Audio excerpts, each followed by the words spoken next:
சங்கம் அறிவிய கால இலக்கியங்களில் 17 கீழ்கணக்கு நூல்கள் எனப்படும். அதாவது பார்த்தீங்கன்னா சங்க காலத்துக்கு அப்புறமா வந்த நூல்கள் பார்த்தீங்கன்னா 17 கீழ்கணக்கு நூல்கள்.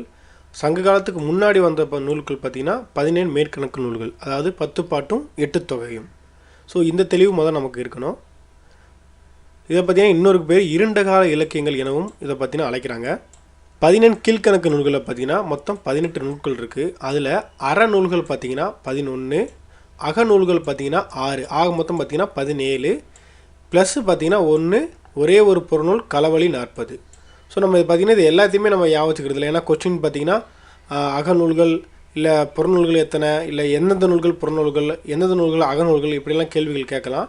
நம்ம ஈஸியாக மனப்பாடம் பண்ணணும்னா அகநூல்களை நீங்கள் மனப்பாடம் பண்ணிக்கலாம். பாருங்கள், கார் 40, 5 50, 5 70 இப்படின்னு பார்த்தீங்கன்னா எண்களாகவே குறிக்கும்.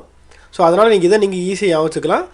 புறநூலையும் ஈஸியாக வச்சுக்கலாம். மற்றது எல்லாமே பார்த்தீங்கன்னா அறநூல்கள். நீதி நூல்களில் சிறியது இன்னா 40, நீதி நூல்களில் பெரியது திருக்குறள்.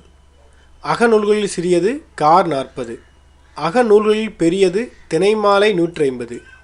இரட்டை அறநூல்கள் இன்னா 40, இனியவை 40.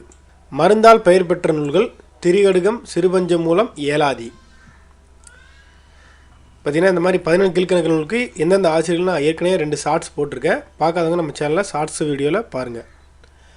ஃபஸ்ட்டு நாலடியார். நாலடியாருக்கு இன்னொரு பேர் பார்த்தீங்கன்னா வேளாண் வேதம், 4 அடி 400 அப்படின்னு இதை சொல்லுவாங்க. ஆசிரியர் பார்த்தீங்கன்னா சமண முனிவர்கள். தொகுத்தவர் பதுமனார். மொத்தம் பாடல்கள் பார்த்தீங்கன்னா 400 பாடல்கள். திருக்குறள் மாதிரியே பார்த்தீங்கன்னா இதுலேயும் அறத்துப்பால், பொருட்பால், இன்பத்துப்பால் அப்படின்னு சொல்லிட்டு 3 பால் வகையாக பிரிச்சிருக்காங்க. முப்பெரும் அறநூல்கள் அப்படின்னு எதுவும் கேட்டாங்கன்னா திருக்குறள், நாலடியார், பழமொழி 400 இதான் முப்பெரும் அறநூல்கள். நாலடியாரை பார்த்தீங்கன்னா ஜி போப் ஆங்கிலத்தில் மொழிபெயர்த்திருக்காரு. நூலை முப்பாலாக பகுத்தவர், அதாவது அறம்பொருள் இன்பம் அப்படின்னு பகுத்தவர் பார்த்தீங்கன்னா தர்மர். அதுக்கு உரை எழுதியவர் தர்மர் ப்ளஸ் பதமுனார். முத்தரையர் பற்றி கூறும் நூல் பார்த்தீங்கன்னா நாலடியார். இதை நீங்கள் முக்கியமாக ஞாபகம். இதை அடிக்கடி குரூப் 4ல் கேட்குறாங்க. முத்தரையர் பற்றி கூறும் ஒரே நூல் நாலடியார் தான். கல்வி கரையில் கற்பவர் ஆட்சியில் செல்வம் சகடக்கால் போல வரும், கல்வி அழகே அழகு, இந்த மாதிரி பார்த்தீங்கன்னா நிறைய ஒரு முக்கியமான அடிகள் இதெல்லாம் இதில் இருக்குது. சொற்பொருள் பார்த்துடலாம். நாய்க்கால் நாயின் கால், ஈக்கால் ஈயின் கால், அணியர் நெருங்கி இருப்பவர், எண்ணாம் என்ன பயன், சேய்மை தொலைவு, செய்யிட்டா வயல், அணையார் அப்படின்னா போன்றோர். ஸோ இந்த பாட்டு தான் ரொம்ப முக்கியமான பாட்டு. இதை மட்டும் நீங்கள் மனப்பாடம் பண்ணிட்டா போதும். வைப்புலி கோட்படா வாய்திரி கேடில்லை, மிக்க சிறப்பின் அரசர் செறின்வல்லார், எச்சம் என ஒருவர் மக்கட் செய்வன விச்சை கூற்று அல்ல பிற. அதாவது விச்சைனா கல்வி. அதனால் ஒருவருக்கு பார்த்திங்கன்னா குழந்தைகளுக்கு சேர்த்து வைக்க வேண்டியது செல்வம் கிடையாது, கல்வி தான் அப்படின்னு சொல்ல வர்றாங்க. வைப்புலி அப்படின்னா பொருள் சேமித்து வைக்கும் இடம். கோட்படா அப்படின்னா ஒருவரால் கொல்லப்படாது. வாய்த்து இயல், வாய்க்கும்படி கொடுத்தலும். விச்சை அப்படின்னா கல்வி.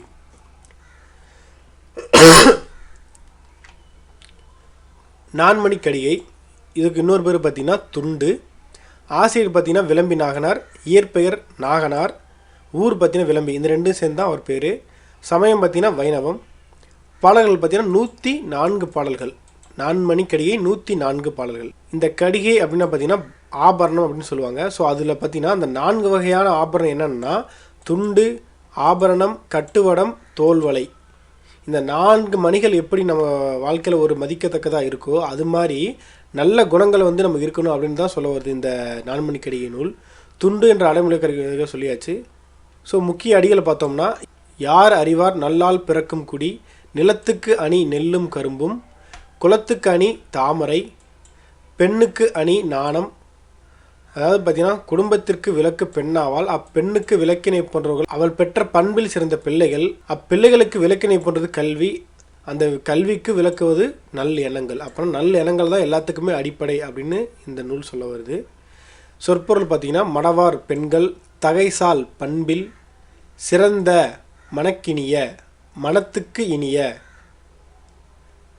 காதல், காதல் புதல்வர், அன்பு மக்கள், ஓதின் எது ஒன்று சொல்லும்போது, புகழ்சால் புகழை தரும், உணர்வு நல்லெண்ணம்.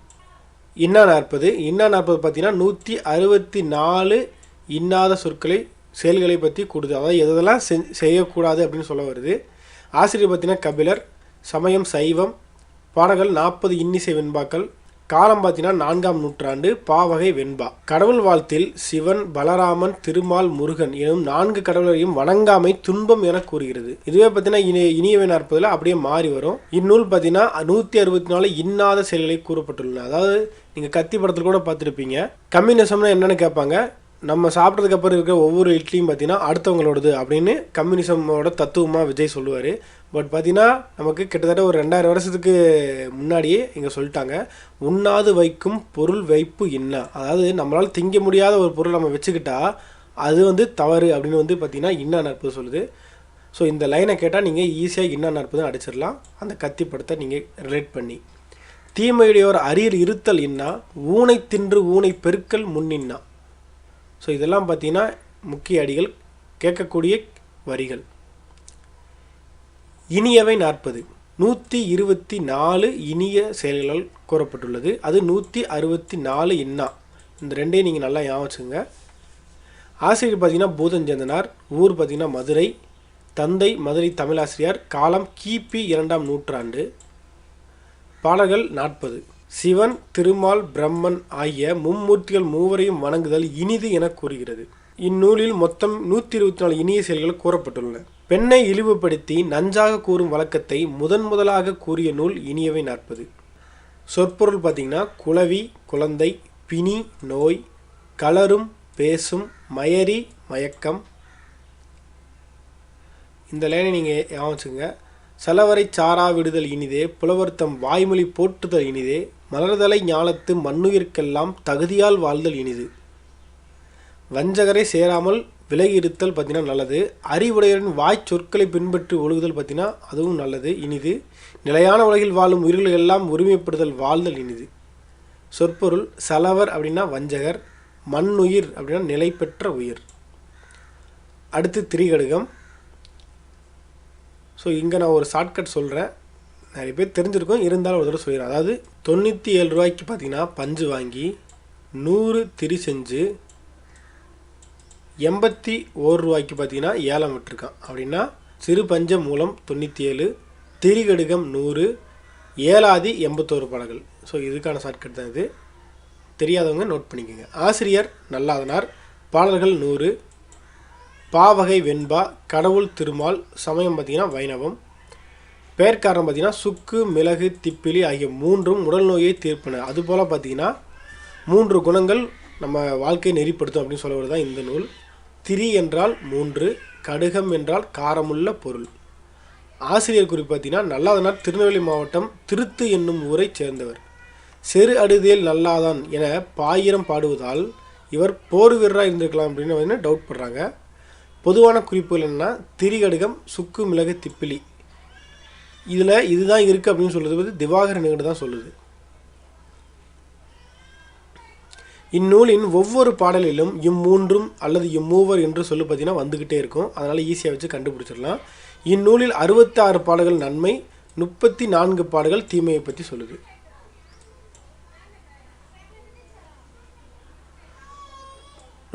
பாடல்கள் தீமை தருவன்னு சொல்லுது. நெஞ்சம் அடங்குதல் வீடமாகும், பெண்ணிற்கு அணிகல நானுடைமை, தோல்வற்றி சாயினும் சான்றாமை குன்றாமை. எவ்வளோ வறுமை வந்தாலும் பார்த்தீங்கன்னா நம்ம நெறியிலிருந்து மாறவே கூடாது, நம்ம நேர்மையாக தான் இருக்கணும் அப்படின்னு சொல்ல வர்றாங்க. சொற்பொருள் உண்பொழுது, உண்ணும் பொழுது, பெரினும் பெற்றாலும், பால் பற்றி, ஒரு பக்க சார்பு, நடுவுநிலை மயில் இருந்து மாறுதல், தோல்வற்றி, தோல் சுருங்கி, சாயினும் அழியினும், சான்றாண்மை, அறிவு ஒழுக்கங்களில் நிலைத்து நிற்றல், குன்றாமை, குறையாது இருத்தல், தூயம், தூய்மை உடையோர். சில பாடல்கள் இருக்குது, சொற்பொருட்களும் இருக்கும். பார்த்தீங்கன்னா நீங்கள் பிடிஎஃப் வேணும்னா கமெண்ட் பண்ணுங்கள், இது அப்பயும் நான் பிடிஎஃபாக போகிறேன், எல்லோரும் நோட்ஸ் எடுத்துக்கலாம். நிறை ஒழுக்கம் மேலான ஒழுக்கம், தேற்றாதான் கடைப்பிடிக்காதவன், வனப்பு அப்படின்னா அழகு, தூறு அப்படின்னா புதர், வித்து என்றால் விதை. அடுத்து பழமொழி 400. அதிக வரலாற்றை கூறும் நூல் எதுன்னு கேட்டிங்கன்னா அது பழமொழி 400 தான். ஆற்றுனா வேண்டுவதில் அப்படின்ற ஒரு முக்கியமான லைன்ஸ் பார்த்தீங்கன்னா இதில் வரும். அடிக்கடி இதை வச்சு தான் நீ கொஸ்டின் கேட்பாங்க. அவன் ஆசிரியர் பார்த்தீங்கன்னா முன்றுரை அரையனார், சமயம் சமணம், பாடல்கள் பார்த்தீங்கன்னா 400. முன்றுரை அப்படின்றது ஊர் பெயர், அரையன் என்றது அரசனை குறிக்கும். பழமொழி 400 என்ற சொல் பார்த்தீங்கன்னா முதல்ல அகநானூற்றில் தான் வருது. 14 கீழ்க்கணக்கு நூல்களில் மிகுதியாக வரலாற்று குறிப்புகளை கூறும் நூல் இதுதான். முதுசொல் அப்படின்னு பார்த்தீங்கன்னா தொல்காப்பியம் சொல்லுது. இது ரொம்ப முக்கியம். பழமொழியில் நமக்கு எல்லாருக்குமே தெரியும். பட் முதுசொல் அப்படின்னு பழமொழி 400க்கு இன்னொரு பெயரும் இருக்குது. அந்த முதுசொல்ன்றது எந்த நூல் சொல்லுதுன்னா தொல்காப்பியம் பழமொழி 400 முதுசொல் என்று அழைக்கிறது. ஆற்றுணா வேண்டுவதில் கற்றலின் கேட்டலே நன்று. நம்ம சேனலோட முக்கியமான ஒரு டேக்லைனே தான். கற்றலின் கேட்டலே நன்று, திங்களை நாய்க்குரைத்தற்று, பாம்பரியும் பாம்பின்கால், முள்ளினால் முள் களையுமாறு, ஆயிரங்காக்கைக்கு கோர்க்கால், முறைக்கு மூப்பு இளமைக்கல். இந்த லைன் பார்த்திங்கன்னா ரொம்ப முக்கியமான லைன்ஸ். கண்டிப்பாக இதை நீங்கள் மனப்பாடம் பண்ணி தான் ஆகணும். ஆற்றவும் கற்றார் அறுவுடையார் அக்துடையார், நாற்றிசையும் செல்லாத நாடில்லை, அந்நாடு வேற்று நாடு ஆகா, தமவேயாம் ஆயினால் ஆற்றுணா வேண்டுவது இல். அதுக்கப்புறம் இந்த லைன்ஸும் ரொம்ப முக்கியம்தான், நோட் பண்ணிக்கோங்க.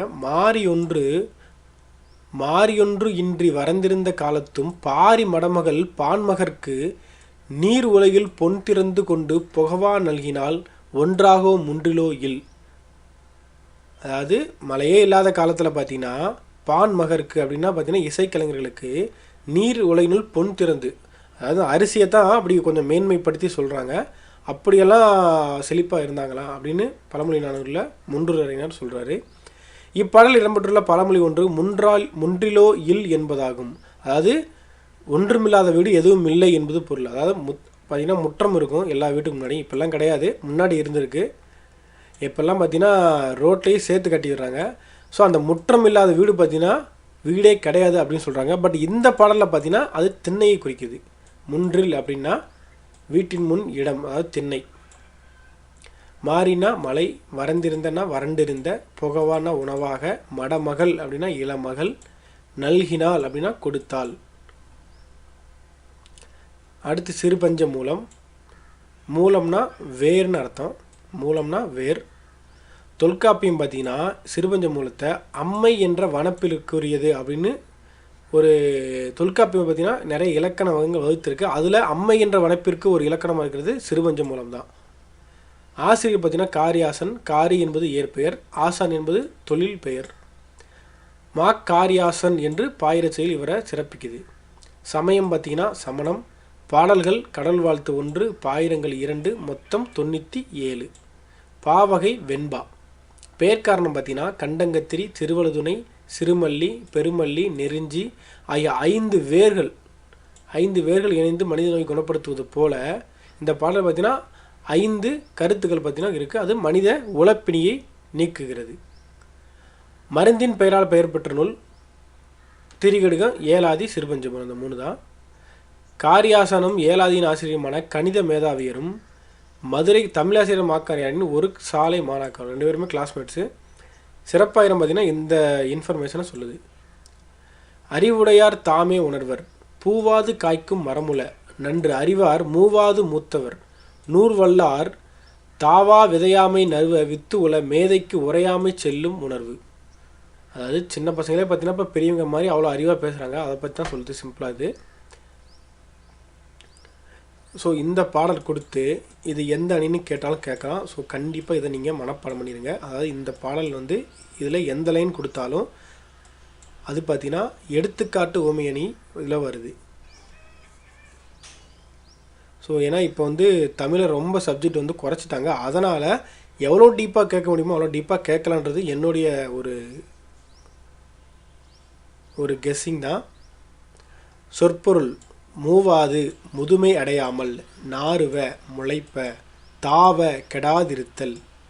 இன்னும் பார்த்தீங்கன்னா தொல்காப்பியருக்கு நான் ஏற்கனவே சொன்ன மாதிரி தான். அதுதான் கண்வனப்பு கண்ணோட்டம், கால்வனப்பு செல்லாமை, எண்வனப்பு இத்துணையாம் என்றுரைத்தல், பண்வனப்பு கேட்டார் நன் என்றால் கிளர்வேந்தன் தன்னாது வாட்டா நன் ரென்றல் வனப்பு. காரியாசன் இந்த பாடல் எழுதியவர். இது என்னன்னா சிம்பிளாக, அதாவது கண்ணுக்கு அழகு இரக்கம் கொள்வது, கண்ணுக்கு அழகு இரக்கம் கொள்வது, காலுக்கு அழகு பார்த்தீங்கன்னா யாரும் பணிஞ்சு போகக்கூடாது, ஆராய்ச்சிக்கு அழகு தன்னோட முடிவை நல்லா சொல்லணும், தைரியமாக சொல்லணும், இசைக்கு அழகு கேட்குறவங்க நல்லா இருக்குன்னு சொல்கிறது, அரசனுக்கு அழகு குடிமக்களை வருத்தாமல் காப்பவன். இது வந்து இப்போ இருக்கிற ஜென்ரேஷனுக்கு பொருந்தும். அரசனுக்கு அழகு குடிமக்களை வருத்தாமல் காப்பவன். பட் இப்போ அப்படி இருக்கா?